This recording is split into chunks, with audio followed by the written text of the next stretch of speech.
Hallelujah. Purihin po ang Panginoon. Magandang umaga po sa ating lahat, lalong-lalo na po yung nanonood sa ating live streaming sa YouTube or sa FB.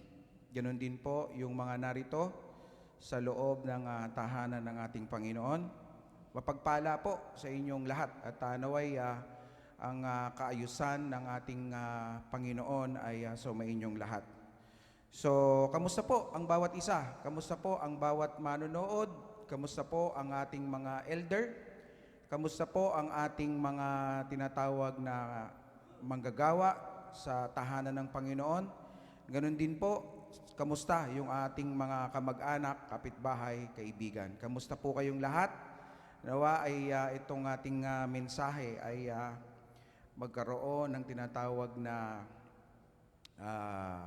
pagsubok o yung subukan naman natin na tayo ay makinig at maging seryoso sa pakikinig dahil anuman po, tandaan po natin anuman po ang lalim ng salita na pinibigay sa atin ng Panginoon sa umagang ito ay mababaliwala po yan kung ito'y hindi natin bibigyan ng pagpo-focus, no, sa umagang ito.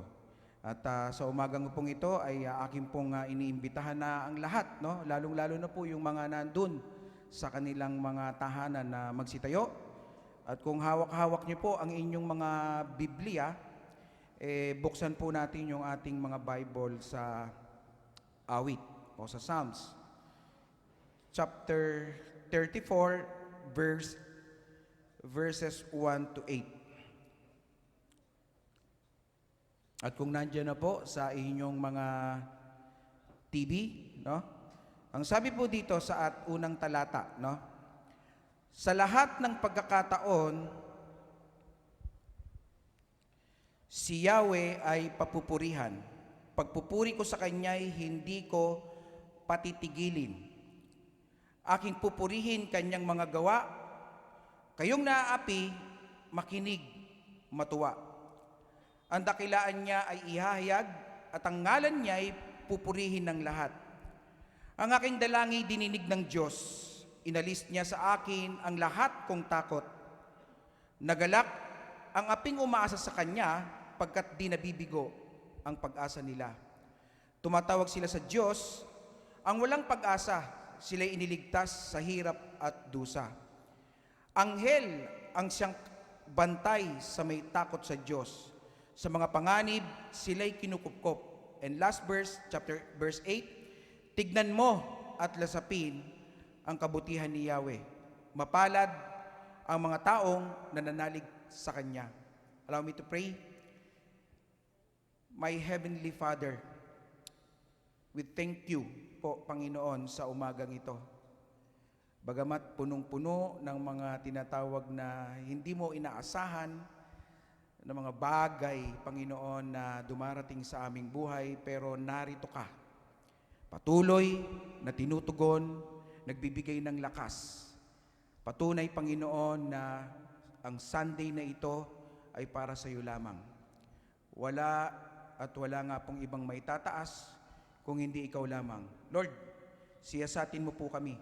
Siyasatin mo po ang iyong lingkod. Siyasatin mo ang buo naming pagkatao. Makita mo nawa, Panginoon, na napakainam sa iyong harapan sa umagang ito. At kung hindi mo man kami, Panginoon, makita, Panginoon, na mainam, Lord, patawarin mo po kami. Ibinibigay namin ang lahat sa iyo, Panginoon. Aming ikaw ay kinokoronahan, aming ikaw ay pinasasalamatan, aming ikaw ay tinataas sa umagang ito, and we reject, we rebuke all the works of the enemies. Ang lahat po, Panginoon, ang apat na sulok ng tahanan ng church na ito, ay aming nilulukuban ng iyong makapangyarihang dugo. Ganon din po, Panginoon, sa lahat ng mga nanonood sa kanilang mga tahanan. At yung mga nagsishare, nagbubukas, nagbibigay ng tinatawag na pagsilip, Panginoon, sa aming service na ito. Lord, walang ibang madadakila kung hindi ikaw lamang, Panginoon. At makita mo nawa, Panginoon, na mapangiti namin ang iyong mga labi sa umagang ito. Ano man ang aming nararamdaman, Panginoon, sa umagang ito, aming ipinagkakaloob sa iyo ito. Lord, wasakin mo, Panginoon. at ang aming laman ng puso ay masabi namin ang tinatawag na katotohanan lamang, Panginoon. Ibinabalik namin sa iyo ang lahat ng papurit, pasasalamat sa tanging pangalan ng iyong anak na si Jesus. Ang lahat ay magsabi ng Amen and Amen. Sabi po doon sa ating binasa, no, na bibigyan natin ng titulo, no? Sa English po is Try God. Subukan ang ating Panginoon. Bago tayo mag-react, sinusubok ba ang Panginoon? Tanungin mo sa sarili mo, di ba ang dami nating sinubukan? Sinubukan natin bumili ng mga cellphone. Sinubukan natin kumain sa mga masasarap. Sinubukan natin na magkaroon tayo ng tinatawag na iba't ibang mga pagsubok o susubukan sa ating buhay. Pero sa umagang ito, maliwanag ang gustong sabihin ng ating Panginoon. Why don't we try God? Subukan naman natin na sumama sa Kanya. Subukan naman natin na sumamba sa Kanya. At subukan naman natin magpasakop sa Kanya. Alam niyo po, kaya po sinasabi natin, no, every time na gaano man kalalim ang salita na sinasabi ng Panginoon, kung hindi natin ito ngunguyain at nanamnamin ang sustansya ng salita at yaman ng salita ng Panginoon, hindi makakapasok. Kaya maraming challenges ang pumapasok sa ating buhay. Kaya pala po ito nung ating inaaral, no? Sabi, sa lahat ng pagkakataon, si Yahweh dapat lamang po ang ating papupurihan. Even though na anuman, no, na lumalaban, no, naglalaban po yung gusto mong gawin at ayaw mong gawin, no? Ganyan po yung nangyari kay Pablo. Gusto niyang gawin yung tama pero hindi niya magawa. Dahil sa maaaring nararamdaman niya ay may sakit, maaaring yung kanyang laman, no, naglalaban. Kaya po sa umagang ito, no, para makapasok, para mag-penetrate, no, makaniig natin ng ating Panginoon, subukan natin naman na pakinggan ng taimtim yung salita niya. Punta tayo ng simbahan, pero wala sa puso. Bakit mo sinasabi yan, Pastor? Sigurado ka ba? I don't know. Kayo lamang po ang makakaalam ninyan. Kasi kung punta tayo ng simbahan at wala namang nababago, baliwala. Baliwala po yun. Kaya nga po, there are many challenges in our life. Amen po ba? Totoo po yun. Maraming challenges, maraming pagsubok, maraming paghamon sa buhay nating mga tao. Bubuhay ka eh. Kung ayaw mo na ng pagsubok,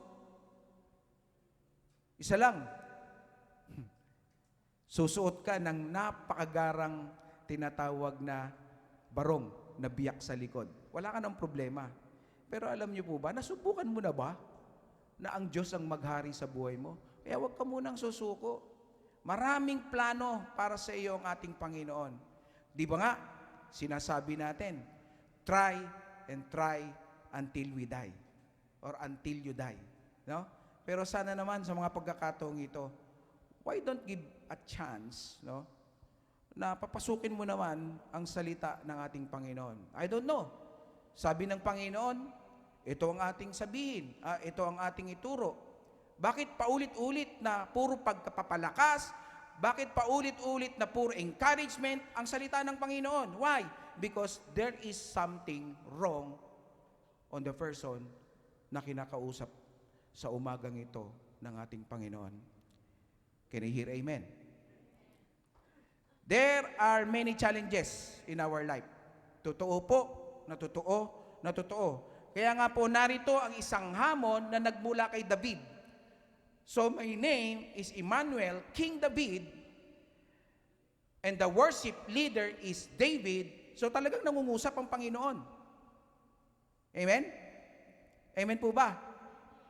Kasi si David, kilala po ba natin si David? Si Haring David, no? Na isang tao na natagpuan ang tinatawag na katapatan ng ating Panginoon in times of trouble. Ang akala lang natin, laging okay no?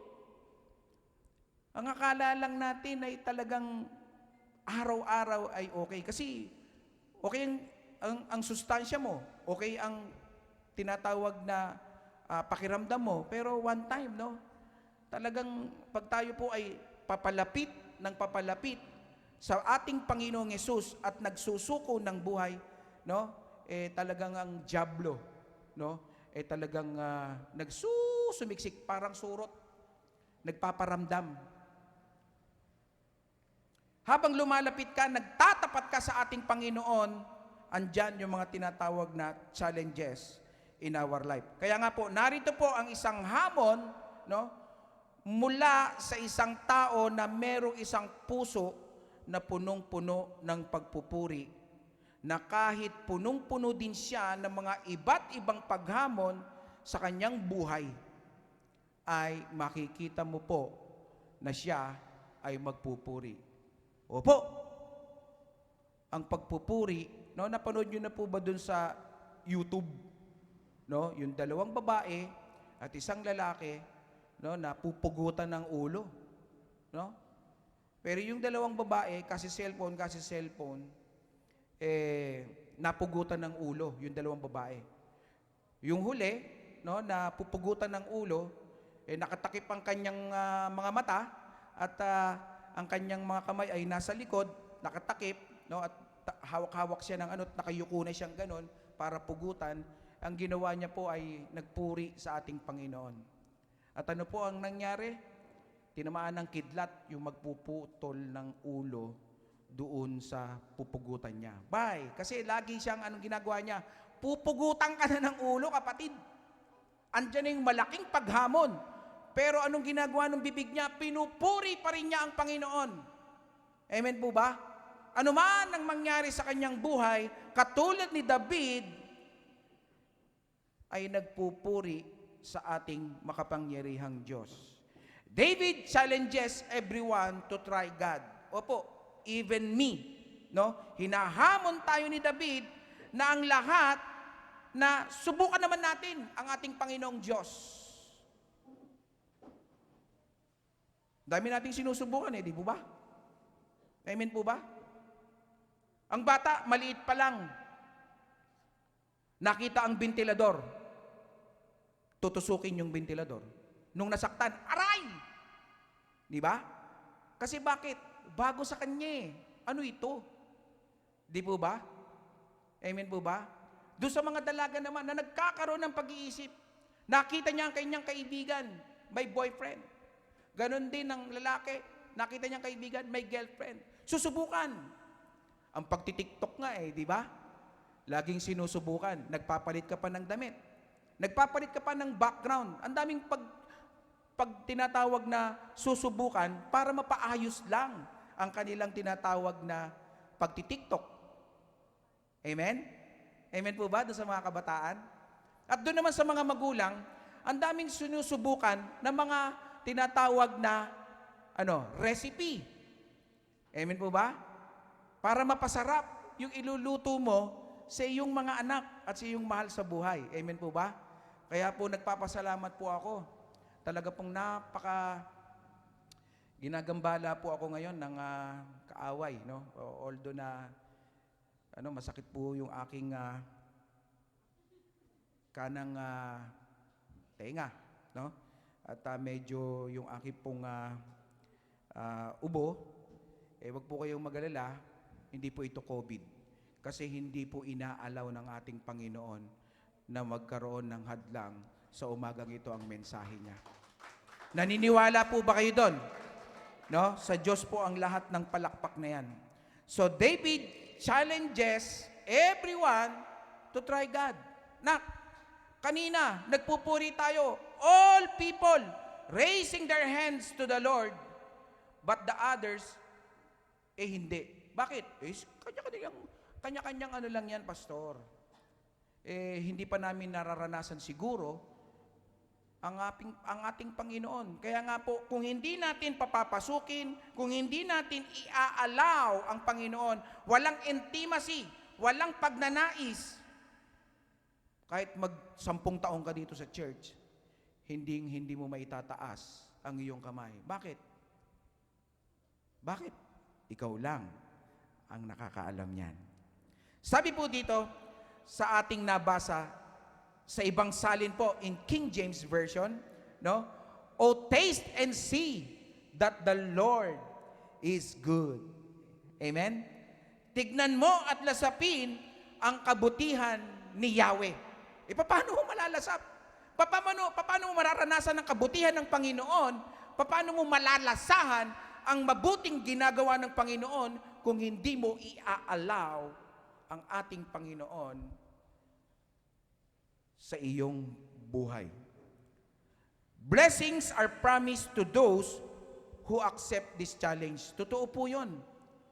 Pagpapala ang nag-aantay sa mga tao, lingkod ng Diyos, dun sa mag-a-accept, susubukan. Hindi na lang lagi lahat ay pagsubok sa iyong buhay ang tinatanggap mo. Ayaw ng Panginoon yan. Hindi po yan inaalaw ng ating Panginoon. Maaari na merong katiting o merong kakaunti na merong kang itinatago na problema sa iyong buhay. Kaya sa umagang ito, no, kapatid, kinakalabit ka. Nagpaparamdam sa iyo ang Panginoon. Amen? Amen? Kaya sa umagang ito, tumingin ka sa kaliwa. Opo, ikaw na nanonood. Huwag dito sa ilong ko, sa kaliwa mo. Ayan. O ngayon, tumingin ka naman sa kanan mo. At sabihin mo sa kanya, huwag mo kong dadaldalin sapagkat nakafocus ako sa salita ng Panginoon. Sabihin mo yan. Kaya minsan, no, hindi makapasok ang salita ng Panginoon. Nasa church ka na kung ano-ano pa ang mga nasa isipan mo. Nagmamadali ka bang umuwi? Ano bang nasa isipan mo ngayon? Kapatid, subukan mong makinig naman sa salita ng Panginoon. Blessings are promised to those who accept this challenge. Kaya nga po, mga kapatid, iniimbitahan tayo ni David at ng ating Panginoon na pagpapala ang ipinangako sa mga taong tatanggap sa hamong ito. Kaya po pala, no? Bakit ginawang paksa ni David ang hamon na ito? Bakit? Nangyari sa kanya? Maaring mangyari sa akin. Maaring mangyari din sa iyo. Amen po ba? Kaya itong mensahe na ito, isa pong paalaala. Linawan mo, no? Bukas mo lang yung iyong isipan. Bukas mo ang iyong pandinig. Focus sa salita ng Panginoon. Number 1, bakit ginawang issue o paksa ni David ang hamon na ito? Tandaan natin, ang titulo ng ating pag-uusapan, Try God. Subukan mo naman ang ating Panginoon. Ang sabi dito, the Lord had delivered him from his fears. No? Iniligtas siya ng ating Panginoon mula sa kanyang mga takot. Sino ang walang takot dito? Taas ang kamay. O di ba lahat may takot? Ako po, nung bata po ako, pagka narinig ko pa lang ang sipol ng aking ama, no, naglalaro ako sa labas babasketball, o kaya nagtsatsako, o yung syatong, no, wala na kasing syatong ngayon, o kaya yung lata na itatayo sa gitna, babatuhin mo ng tsinelas, no, sipol pa lang, wiwit, rinig ko dun sa labas, ay pambihira, talagang ang takbo ko po, no, halos yung paa ko umabot dito, sa sobrang takot ko po sa aking ama. Tayo, sa mga panahon na ito, sabi nila, Lord, bigyan mo lamang po ako, Panginoon, ng trabaho. Magse-serve ako sa iyo. Panginoong Hesus, pagtapusin mo lang ako ng aking pag-aaral, isusuko ko po, Panginoon, ng aking oras sa iyo. Lord, pabaitin mo lamang ang aking mga anak. ako po'y magtatapat na maglilingkod sa iyo. Lord, ayusin mo lang ang buhay ko. Maglilingkod ako sa iyo. Takot. Pero ngayon, nasa na sila? Ngayon, hindi mo makita. Kaya po, inaalis niya sa akin ang lahat ng aking takot. Ayon po sa binasa natin sa verse 4. Alam niyo po, nung nagkasakit si Jethro, noong mga panahon na merong bagyo, natakot po ako. Inaamin ko po, natakot po ako. Sapagkat kung makikita niyo po yung aking anak, so nag-uumpisa yung bagyo, no? Makikita niyo, mataas, sobrang taas ng kanyang mga lagnat, no? 39.8, no? Nag-40 ba siya, mahal? Hindi naman, ano? So 39.8, mga ganon. Makikita niyo po sa sobrang taas ng kanyang lagnat, yung kanyang damit, no? Talaga makikita mo na gumaganon. So bilang isang ama, no? Natakot po ako. Sabi ko, anong gagawin ko? Lord, anong gagawin ko? Hindi ko maitatakbo si Jethro kasi lakas ng ulan, lakas ng hangin. Alam nga naman magmotor kami. So nahihiya ako na pumunta sa aking hipag. Pero sabi ko nga, pagka ganun na ang mangyayari, talagang kailangan itakbo ko yung aking anak. Pero alam niyo po kung anong ginawa ko? Dahil kinabukasan, no, hindi po talaga kami natutulog, palitan kami at salamat po doon sa aking pangalawang anak at doon sa aking dalawang anak at sa aking may bahay na pagka po talaga merong mga sakit o may sakit na dinaramdam, sama-sama po na nananalangin at nagtutulong-tulong sa pag-aalaga. At isa sa pinaka mainam na nakita kong gamot ay yung magkaroon tayo ng pagtawag sa ating Panginoon na, Lord, di ko kaya itakbo. Kasi bakit po? Biruin nyo. Magpapakot ka ng tinatawag na magkano ang gagastusin. Panginoon kong Jesus. Nung ako po ay nagkasakit nga, nung nagpatingin din po ako, nung sinabi sa akin na lahat ng babayaran ko, sabi ko, anak, iuwi mo na lang ako, magaling na ako sa pangalan ni Jesus. Ay po, pambihira, ang laki po ng babayaran eh. No? Kaya, yun ay takot. No? When we are afraid, dapat katulad nung ginagawa ni David, ay nananalangin. When afraid, David prayed. No? Kaya nga, ang sabi doon sa binasa natin, I prayed to the Lord. Kapag natatakot po tayo sa mga bagay na nagaganap sa ating buhay, dapat ang gawin po natin ay manalangin. Amen po ba? Amen po ba? Makipagniig sa presensya ng ating Panginoon. Kausapin siya sa pamamagitan ng tinatawag na pananalangin or pagdarasal. Mga kapatid, ginagawa po ba natin yon? Salamat po sa dalawang sumagot. Ginagawa po ba natin yon? Yan, maganda po yung sinasabi natin at sinasabi natin ng malakas para naririnig ng ating Panginoon. No? At hindi ka na pagpaplanuhan ng kaaway pagka narinig niyan.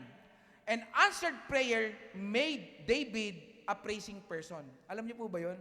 Na pagka tinutugon o nasasagot ang ating panalangin na katulad ni David, ang nangyayari sa atin ay isang mapagpuring tao. Bakit? Katulad po ng kinuwento ko sa inyo kanina, puputulan na lang ng ulo. Oh, ang Panginoon ko ay aking pinupuri. Pinupuri ko ang aking Panginoon sa lahat ng mangyayari. Di po ba? Anong dapat natin gawin? Kaya po nung mga panahon na nagkasakit si Jethro, nung mga panahon na ako po'y nag-aral at binabagabag yung aking tenga at kalahati ng aking ulo, anong ginawa ko? Binuksan ko yung YouTube at pumunta ko sa tinatawag na lilim ng kapangyarihan ng ating Panginoon. Sabi ko, Lord, please, tulungan mo po ako. Masakit talaga. Anong ginawa ng Panginoon? Pinagaling. Kaya po ako narito sa harapan ninyo at nagsasalita patungkol sa ginawa sa akin ng ating Panginoon. Purihin po ang ating Panginoon. And when we pray, alam po ba natin, God pays attention to those who call Him? Nagbibigay po ang ating Panginoon ng atensyon sa mga tao o mga nananalangin sa ating Panginoon. Nagbibigay siya ng atensyon. Parang katulad nung pagka nananalangin, pagka ako, merong hinihingi sa aking ina o nung nabubuhay pa aking ama. No, Dad, pakitulungan mo nga ako. Manganganak yung aking asawa. Anong ginawa ng aking ama? Pumunta sa aking misis at binigyan niya ng pagtingin doon sa aking asawang manganganak. Di po ba doon sa ating mga nire-request sa ating mga mahal sa buhay, pagka naririnig nila, Ma, pwede bang may bibilin po ako sa mga subject ko na ito? Anong ginagawa ng mama mo? Di ba? Tinutulungan ka. At ang tawag doon, pay attention. Di ba? Kaya sa umagang ito, sabihin mo sa katabi mo, naka-pay attention ako kay Jesus. Amen. Kaya pala ang sabi sa 1 Peter chapter 5 verse 7, ipagkatiwala nyo sa Kanya ang lahat ng kabalisahan nyo dahil ang Panginoong Diyos ay nagmamalasakit sa inyo. Di ba? Napakabuti ng ating Panginoon na kahit meron tayong minsan mga differences, mga pagtatalo, mga tinatawag na hindi mainam sa ating mga ginagawa, nagmamalasakit. Kaya pala pag ikaw ay itinutuwid ng ating Panginoon, magpatuwid ka. Kaya pag ikaw ay kinakausap ng Panginoon, gumising ka at makipag-usap ka sa Kanya. Dahil dito, malinaw na malinaw po sa talata na binasa natin, nagmamalasakit ang ating Panginoon sa iyo, sa akin, at sa ating lahat. Amen po ba? Kung ang Diyos ay nag-aalok ng tinatawag na pagtakas sa iyong problema, no? Nakakatiyak tayo na palagi siyang nakikinig at kumikilos sa pamamagitan ng tinatawag na pagmamahal niya sa atin. Mahal pala tayo ng ating Panginoon, no? Talagang tunay na genuine ang pagmamahal sa atin ng Panginoon. Kaya kapatid, sa umagang ito, bigkasin mo sa iyong mga bibig, mahal ko si Jesus. Hallelujah. Palakpakan natin ang ating Panginoon. Ang sabi pa ng Panginoon, God promises great blessings sa Kanyang mga tinatawag na bayan. At yung bayan na iyon ay tayo. No? Ang Panginoong Diyos ay nangako, hindi lang po sa akin, hindi lang po sa iyo o sa iyo, kung hindi sa ating lahat. Dahil tayo po yung Kanyang bayan. Nangako siya sa atin. Natutulungan niya tayo. Di po ba doon sa ating mga binabasa Bible, I will never leave you nor forsake you.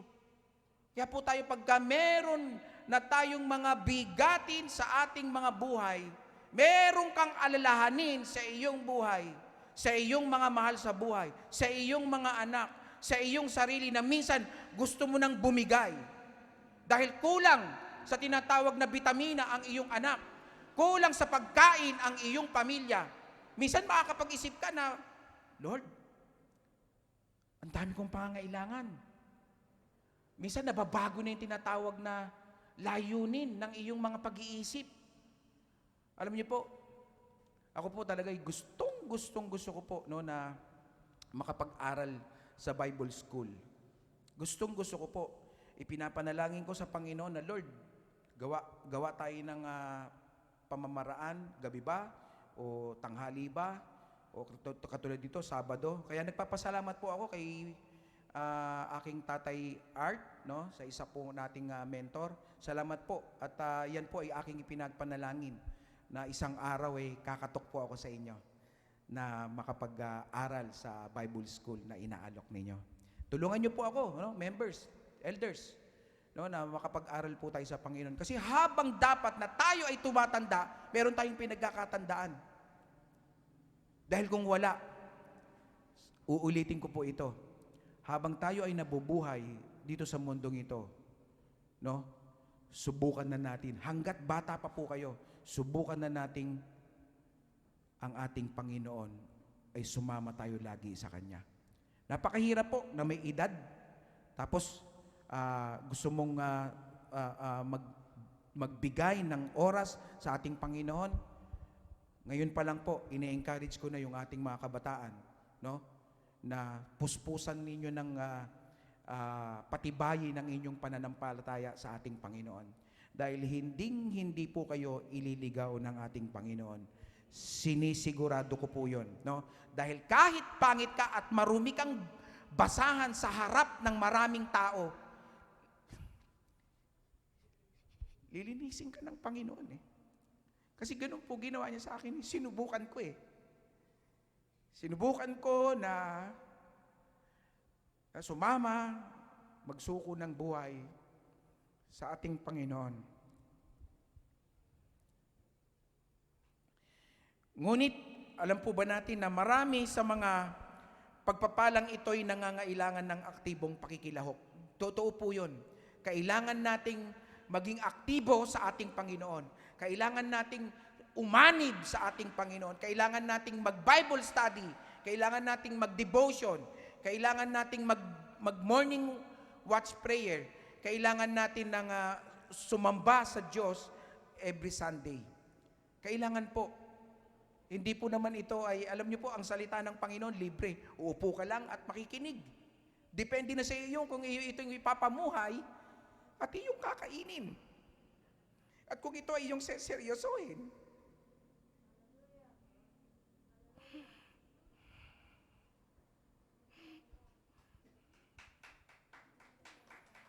Kailangan po natin. Kailangan nating makilahok sa ating Panginoon. Kaya nga po, David, many reasons to fear. Ang dami po. Ang dami ko pong takot.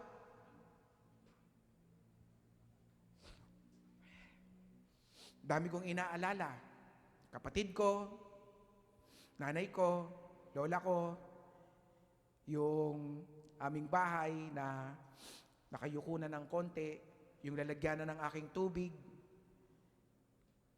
na nakatabingi, yung garahe na malapit nang mag-expire. Naalala ko po yun. Naalala ko yung ating mga kapatiran na minsan hindi nagkakasundo. Naalala ko yung mga commitment ko na hindi ko napupuntahan. Naalala ko yung aking mga tatay na alam nyo naman po yun eh, ayoko pong nakaririnig ng mga sumusuko kasi hindi yun ang plano ng Panginoong Diyos sa atin. Ang plano ng Diyos ay mapaputi tayo. Kaya nga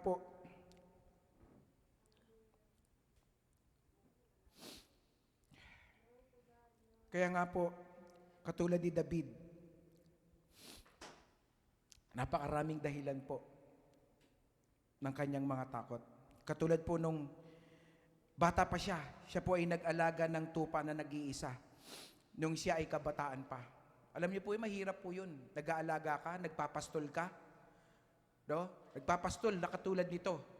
Nag-aalaga siya ng mga tupa. At anong ginawa ng leon? Kung nabasa niyo po, no? Kinagat ng leon yung tupa at anong ginawa niya? Kung ako tatakbo ko nun, leon yun eh. Di po ba? Nung nagpunta kami ng Ilocos, ang laki ng bunganga ng leon. Gusto kong mapatakbo. Pero si David, ano po ginawa niya? Hinarap niya, ibinuka niya at pinatay niya. Di po ba? Napakatapang ni David. Amen po ba? Ano pa? He faced mighty Goliath. no? Hinarap niya ang pinakamalaki at malakas na si Goliath in 1 Samuel chapter 17 verse 34 to 58. Ang liit-liit niya, di ba?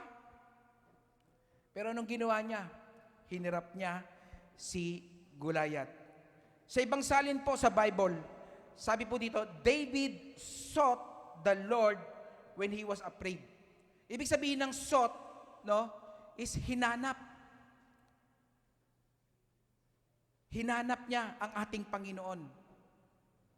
Kaya po sa umagang ito, hanapin po natin ang presensya ng Panginoon. Doon po tayo magkakaroon ng payapa. Doon po tayo magkakaroon ng katahimikan. Doon po tayo magkakaroon ng kapayapaan. Doon po tayo mababago ang sistema ng pamamahay mo, ng buhay mo, dahil hinanap mo si Kristo. Si Kristo na dapat na naghahari sa'yo.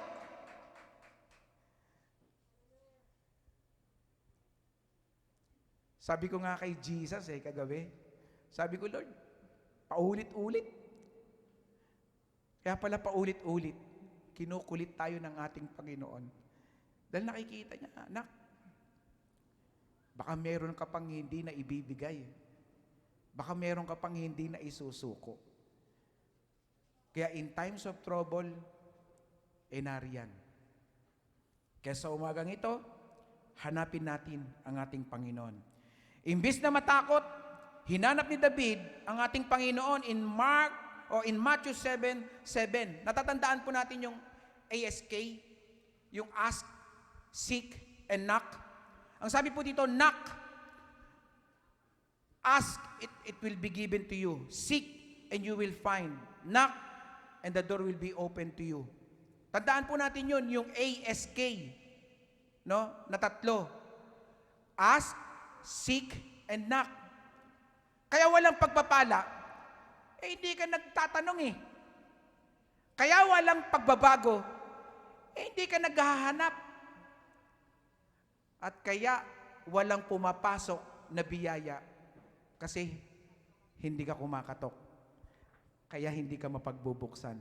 Kapatid, sa umagang ito, kinakatok tayo ng Panginoon. Hinahanap na tayo ng ating Panginoon. Alam niyo po, mapatagpuan natin sa umagang ito ang ating Panginoon. Kailangan maging seryoso lang po tayo. Huwag na po tayong magpatumpik-tumpik sa pananampalataya sa ating Panginoon. Siyempre po, no? Pag nahanap o naranasan mo na sa buhay mo ang Panginoon, nariyan na po ang presensya ng Diyos. Ano po yung presensya ng Diyos? Yung kaninang ating inaawit, babantayan ka na ng ating Panginoon. Pangalawa, ipagtatanggol ka ng Diyos sa lahat ng kaaway mo, nang umaapi sa'yo, nang kumakalaban sa'yo.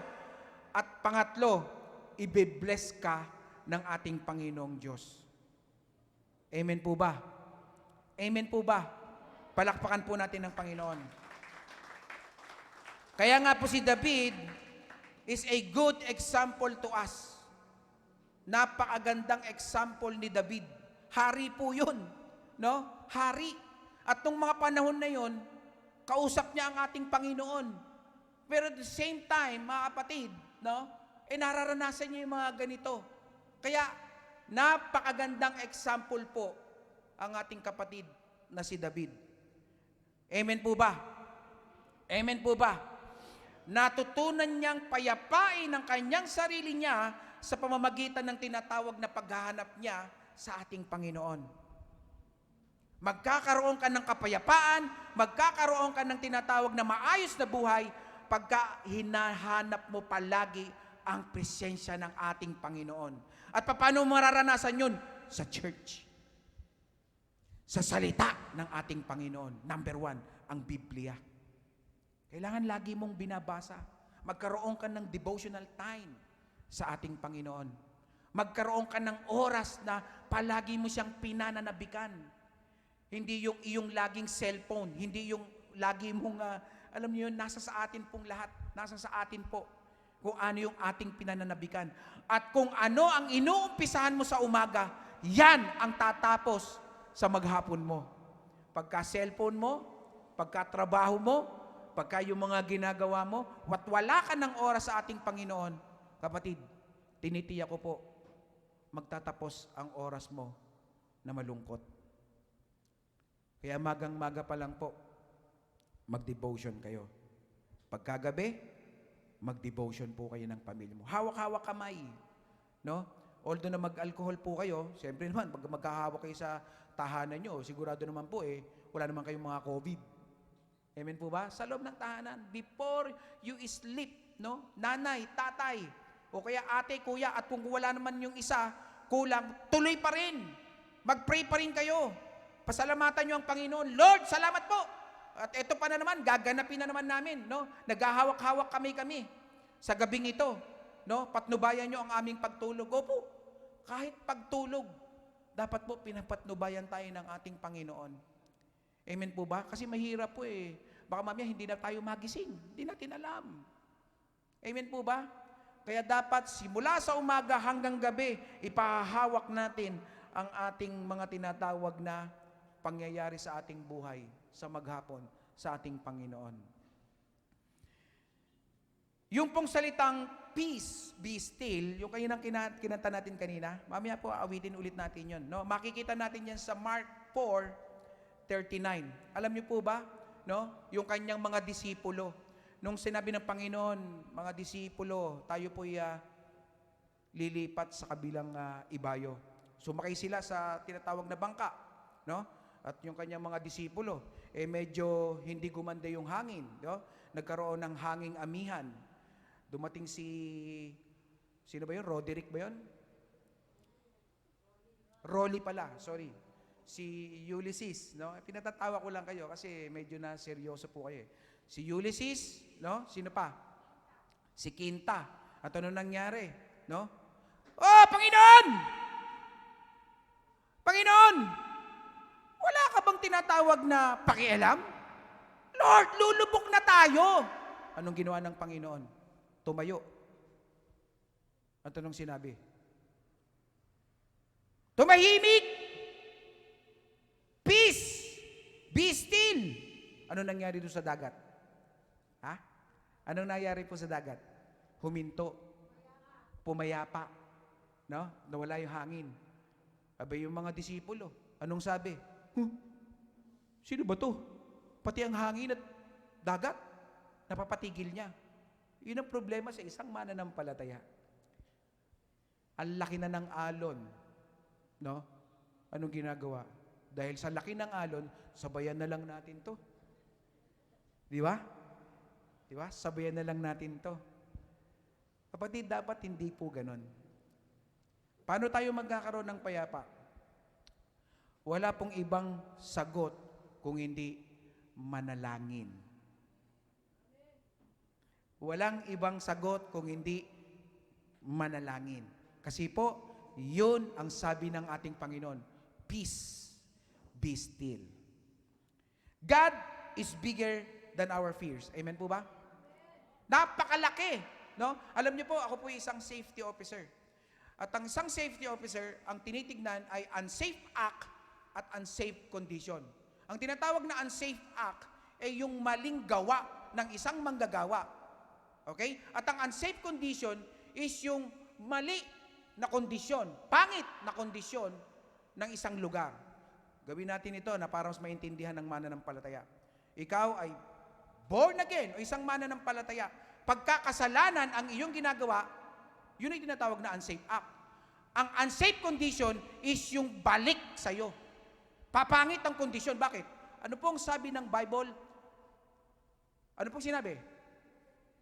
Kung ano ang itinanim mo, yun ang aanihin mo. Merong bang kamatis, tumubo, sibuyas? Walang ganon.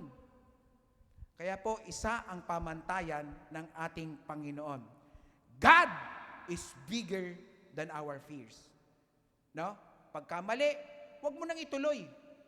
Pagka tama, pupunta ka ng church at magpapasakop ang iyong kaisipan sa ating Panginoon. God is bigger than our fears. Ang sabi po sa awit 27 verse 1, si Yahweh ang ilaw at kaligtasan. Sino pa ba ang aking kakatakutan? Si Yahweh ang muog ng aking buhay. Sino pa ba ang aking kasisindakan. Amen po, di ba? Matitindi. Matitindi talaga ang sinasabi ng ating Panginoon. Kumakatok siya talaga sa atin sa mga oras na ito. So, bakit ka pa matatakot? Uulitin ko po ulit. So, bakit ka pa matatakot? Ang lagi kong sinasabi, bakit ka matatakot? Eh, di kay Jesus ka na, para wala kang takot. Amen po ba?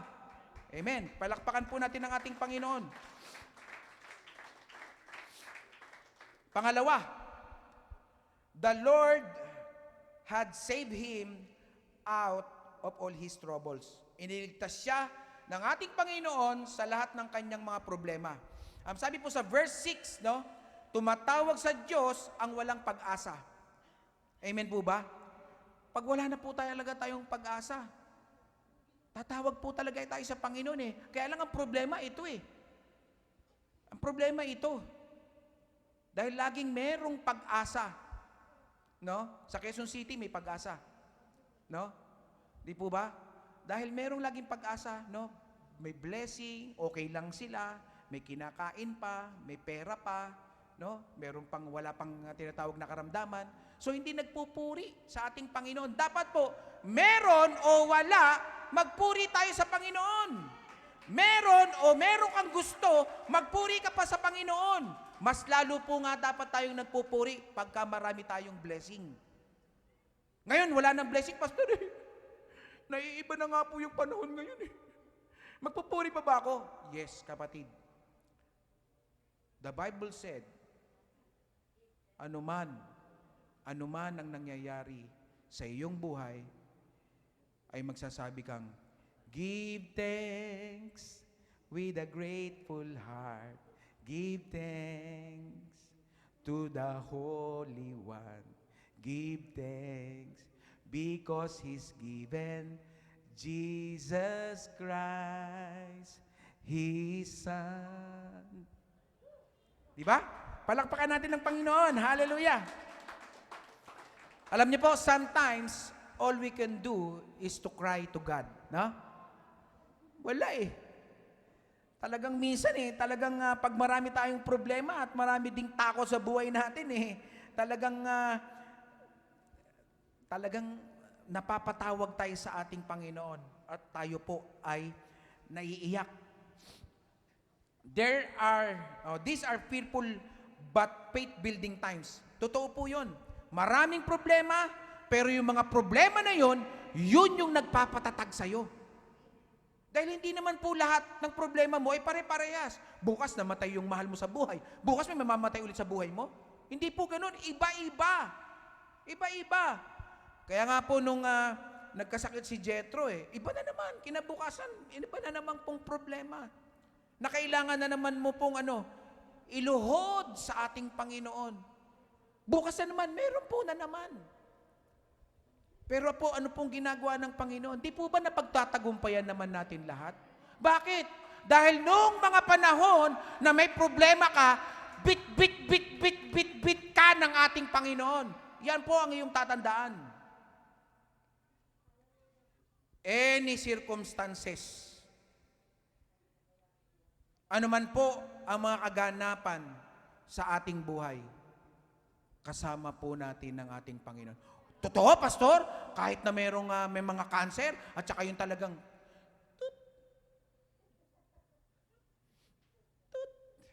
Opo. Kahit ganun, mas lalo po tayong bibigyan ng payapa ng ating Panginoon. Man's extremity often becomes God's opportunity. Opo. Ang mahigpit na pangangailangan ng tao ay kadalasang nagiging pagkakataon ng ating Panginoon. Yung ikaw ay gipit na gipit, yung maraming kang problema, subukan mo, no? Subukan mo po mag-share doon sa mga tao na nagigipit, no? Talagang pagka sineringan mo ng salita ng Panginoon ay talagang tatanggap kahit 2 paa nakataas Pag maraming problema, ay subukan mong tawagan ngayon, i-text mo, kapatid, kamusta ka na? Like, naka-smile, pero deep inside, in their hearts, biyak sila Walang kapayapaan. Ang tanging kapayapaan ng isang tao, mga kapatid. Look at me. Ang isang tanging kapayapaan po ng tao ay yung kasama mo ang ating Panginoon. Totoo po yan. Bakit po? This is a true at salvation. Amen po ba? Nakatagpo ang tao ng tinatawag na kaligtasan imbes na kaguluhan sa kanyang buhay. Bakit? Nung tayo ay inaalok ng ating Panginoon na isuko ang iyong buhay at siya lamang po ang tanging Panginoon na tagapagligtas, salvation yun kapatid. Walang bayad. Ang kailangan mo lang aminin, kunin, at bigyan mo ng tinatawag na karapatan ang Panginoon na sumakop sa iyong buhay, na siya po ang maghari sa iyo. Si Jesus ang maghari. At pagkatapos noon, kapatid, tignan mo, napakalaking tinik sa lalamunan ang matatanggal sa iyo. Bakit? Subukan mo muna ang ating Panginoon. Because people or tao unable to save ourselves. Totoo po yun. Hindi natin kaya na isalba ang ating buhay. Kaya nga po, ang nangyari ang takbuhan natin ay ang kapangyarihan ng ating Panginoon. Hindi natin kaya. Lahat ng problema, hindi natin kaya. Ubod man ang dami ng iyong pera, mauubos at mauubos din yan. Alam niyo po ba, pag pumasok kayo ng hospital ngayon, grabe, mas mabilis pa sa patak ng metro, tinatawag na taxi. Nakikita po natin ngayon sa mga tinatawag na mga hospital, ang kanilang mga pagsisingil ay grabe, pasok. Ngayon ay kakaliwa ka. Saan? Dito. Hindi mo alam kung saan ka pupunta. Kaya ang tanging takbuhan na lang natin, dun, itaas ang ating mga ulo or iyuko ang ating mga noo at lumuhod. Lord, please help us. Yun lang oh. At ano mangyayari? Ting! Anong sabi dun sa kanta na yun? Let the weak say, I am strong. Let the poor say, I am rich. Kaya sabi ko sa iyo kapatid, hindi natin kaya. He saves us when we cannot save ourselves. Sapagkat ililigtas tayo ng ating Panginoon, sapagkat hindi natin kayang iligtas ang ating sarili. David found his Lord was up to the occasion. Nakita na ni David na ang kanyang Panginoon ay kasama niya sa lahat ng kanyang mga pinagdaraan ng problema. No? God saved him out of his all trouble. Iniligtas siya ng Diyos sa lahat ng kanyang problema. Lubos, lubos, lubos na paglaya. The old thing is gone and the new has come.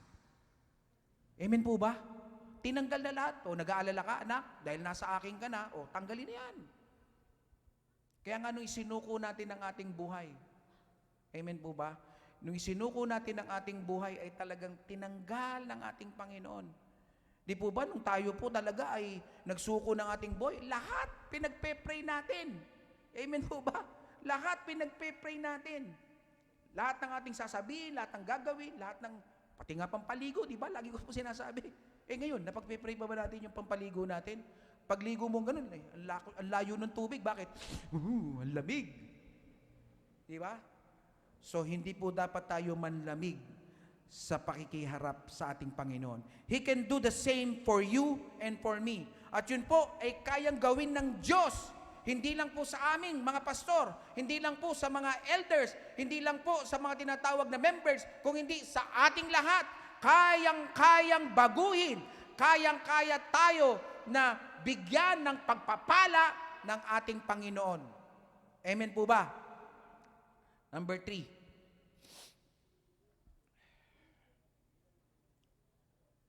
Sandali lang po.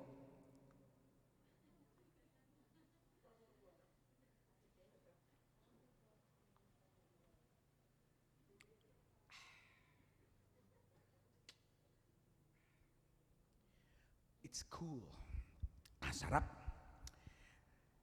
Number 3, the Lord delivered him in times of danger. Dinadala siya ng Panginoong Diyos sa lahat ng oras na merong panganib. Amen po ba? Doon sa verse 7, no, na ating binasa at doon sa ating kinanta. Anghel ang siyang tagabantay. Grabe. Grabe kapatid, oh. David discovered he was not alone. Natuklasan ni David na hindi lang siya nag-iisa. Bakit? Meron pa siyang mga kasama. Sino? Yung mga anghel ng ating Panginoon. Kaya pala pag ikaw ay naglalakad, kaya pala pag ikaw ay pumapasok sa school, ngayon na hindi na pumapasok di ba? Nasa bahay na lang. O binabantayan ka ng nanay mo. Kung talagang ikaw ay nag-ano. Baka mamaya kasi, di ba? Yung iba kasi nilalak yung pinto. Nilalak yung pinto kasi ayaw nilang makita. Di ba? Kaya kayo huwag kayong maglalak ng pinto. Okay lang na pag nilak yung pinto ninyo, magpe-pray kayo. Di ba? So, ibig sabihin, pag ikaw ay nagmamaneho, pag ikaw ay pumapasok sa trabaho, pag ikaw ay naglalaba, ikaw ay namamalansya, ang Panginoong Diyos, no? Kahit na anong uri, lahat ng okasyon natin sa ating buhay, simula umaga hanggang gabi, ay naroon ang ating Panginoon na nagbabantay sa atin. Even in times of peril, he could feel secure, no? Kahit sa anong oras na merong panganib, no? Na tayo, ang pakiramdam po natin ay ligtas po tayo. Naramdaman niyo na po ba yun? Amen po ba? Nararamdaman niyo po ba yun na walang ano-ano ang pakiramdam mo talagang payapang-payapa ka? No? Secured na secured ka. Bakit? Kasi bakit? Lord, ngayong umaga na ito, naipapasok po ako, i-cover mo ako ng makapangyarihan mong dugo na huwag akong mahahawa sa COVID. Hindi po ako madidisgrasya o masasagasaan. Hawakan mo itong manibela. Hawakan mo itong mga gulong, itong preno, itong aking sinasakyan. Pagpipray po natin yun. And that you feel secured. No? God's deliverance of His people is found throughout the Bible. No, sa pamamagitan ng Biblia, dito ay matatagpuan natin ang tinatawag na pagliligtas ng Diyos sa mga tao, sa bayan niya, sa mga naniniwala sa Kanya, sa mga tumatawag sa Kanya. Kaya nga po, ang isang example, yung mga nangyayari kay David. No? When pursued by angry Saul, David had delivered. No? Nung hinahabol, di po ba, doon sa ating mga nung binasa natin ng Bible, no, si David, galit na galit sa kanya si Haring Saul. No? Gusto siyang ipapatay. No? Amen po ba? No? Basahin niyo po yung Bible, makikita niyo ang ganda-ganda ng nangyayari kay David. Talagang siya po ay ginaguide ng ating Panginoon at natagpuan niya, no, na-delivered siya. Napalaya po siya. Pangalawa, when surrounded by his enemies, he was protected. Ang dami niyang kaaway. Libo-libo, daan-daang libo. Pero ano pong nangyari? Napaligiran siya ng kanyang mga kaaway, pero pinrotektahan po siya ng ating Panginoon. Amen po ba? Kaya po tayo, pagka meron po tayong mga kaaway, wag po natin silang aawayin. Wag, ipag-pray po natin sila. Para wala po tayong bit na tinatawag na, ano bang tawag doon? Yung mga hindi pagsuko ng mga walang kapatawaran. No? Ano ba tawag doon? Walang pagpapatawad. No? Hindi po tayo mapapalaya. When surrounded by his enemies, he was protected. No? No wonder he issued his enduring challenge. Kaya nga po, sa umagang ito, hindi nakakapagtaka, no, na ang kanyang pagtitiis ni David ay ginawa niyang issue ito. Ginawa niyang issue sa umagang ito. Ginawa niyang paksa. Ipinaliliwanag niya, no, na itry naman natin ang paghamon na ito para sa atin. Subukan naman nating magpasakop, ipamaniobra, kumilos sa ating buhay ang kapangyarihan ng ating Panginoong si Jesus. Lastly, sabi po sa verse 8, "O taste and see that the Lord is good." Taste and see that the Lord is good. Is good. Di ba? He touched me. Di ba? Apakaganda ng mga kaawitin na yan. Kaya nga, faith is the soul's taste. No? Sabi po yan ng aking kaibigan na si Mr. Spurgeon. Ang sabi niya po, ang pananampalataya, iyan po ang panlasa ng ating kaluluwa. Di ba? May panlasa pala ang kaluluwa. No? Opo. Paano po lalakas ang ating pananampalataya kung hindi po tayo nagsisimba? Paano po mapapalakas ang ating pananampalataya kung hindi ka nakikinig ng salita ng Panginoon? Paano mapapalakas ang pananampalataya kung hindi ka nagbabasa ng salita ng Panginoon? Amen po ba? At paano lalakas ang iyong pananampalataya at ang iyong kaluluwa? Tandaan po natin pag tayo ay humarap sa Panginoon at tayo po ay kinuha na, yung kaluluwa ang haharap sa ating Panginoon. Di ba ba kayong iba Wag mapatayin yung ipis. Diyan sa sanib. Sino? Ay, hindi ako. Yung mga kulisap, wag mong inaano. Bakit? Kasi diyan pupunta. Sino? Pagka nakakita pa nga ng paru-paro di ba? Uy, paru-paro. Si ano yan? Pambihira. Niloloko natin yung ating sarili.